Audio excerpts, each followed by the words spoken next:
আগামীকাল অর্থাৎ ইংরেজি বছরের প্রথম দিন 1 জানুয়ারি তৃণমূল কংগ্রেসের প্রতিষ্ঠাতা দিবস।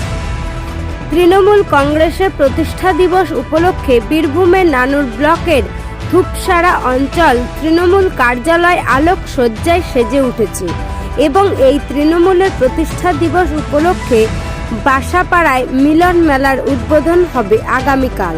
সেই উপলক্ষে আজ মিলন মেলা ও ধূপসারা অঞ্চল তৃণমূলের দলীয় কার্যালয় পরিদর্শন করলেন নানুর বিধানসভার দায়িত্বপ্রাপ্ত তৃণমূল নেতা অর্থাৎ বীরভূম জেলা পরিষদের সভাধিপতি কাজল শেখ।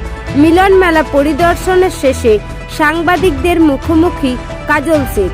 বীরভূমের বোলপুর থেকে কার্তিক ভান্ডারীর রিপোর্ট, তারাপীঠ টিভি। দাদা, কাল প্রতিষ্ঠা দিবস তৃণমূলের। অবশ্যই সেই জন্য সারা বাংলার প্রত্যেকটি ব্লকে, প্রত্যেকটি মিউনিসিপ্যালিটি এরিয়ায় সাজো সাজো রব।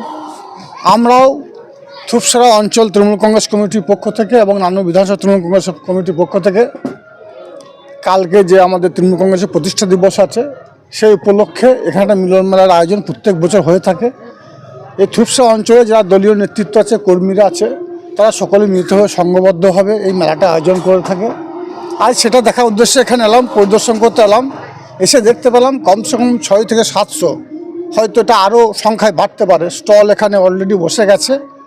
তো দেখা যাক আগামীকাল কত স্টল বসে। প্রত্যেক বছর এখানে শৃঙ্খলার সঙ্গে, শান্তির সঙ্গে 7 দিন ধরে মেলাটা উদযাপিত হয় এবং রাজ্যের বিভিন্ন প্রান্ত থেকে যারা কলাকুশলী আছে তারা সকলে আসে, তারা কলাকুশলী প্রদর্শন করে। এরিয়ার হাজারে হাজারে মানুষ, কাতারে কাতারে মানুষ এখানে আসে এবং বিভিন্ন ধরনের সাংস্কৃতিক অনুষ্ঠানের মধ্য দিয়ে এই 7 দিন আমরা উদযাপিত করে থাকি।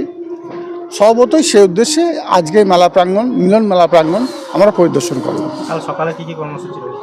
কাল সকালে একাধিক কর্মসূচি আছে। কর্মসূচির যে সময়সূচি সেটা আপনাদের হাতে দিয়ে দেওয়া হবে।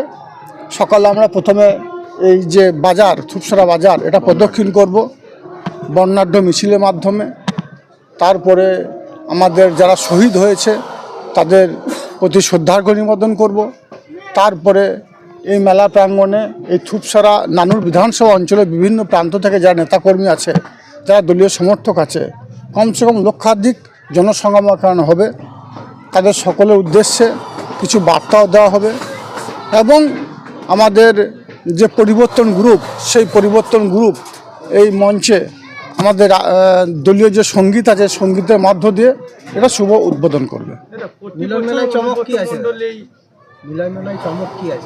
মিলন মেলার চমক কিছু হয় না, চমক একটাই, যেটা হচ্ছে এক বছরের পর বছর আমরা অতিক্রম করে চলেছি এবং প্রত্যেক বছর যে মানুষের জনসমাগম হয়, এবছর সেই জনসমাগমকে ছাড়িয়ে যাব।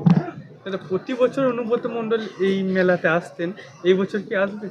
দেখুন, আমরা সবাইকেই নিমন্ত্রণ করেছি, কার্ডটা দেখলে বুঝতে পারবেন। তাছাড়া আমার এখানে যারা রয়েছে সকলে সোশ্যাল মিডিয়ায় বা ফেসবুক, হোয়াটসঅ্যাপ গ্রুপে সে কার্ডটা অলরেডি সারা বীরভূম জেলা, সারা বাংলার বিভিন্ন প্রান্তে ছড়িয়ে গেছে।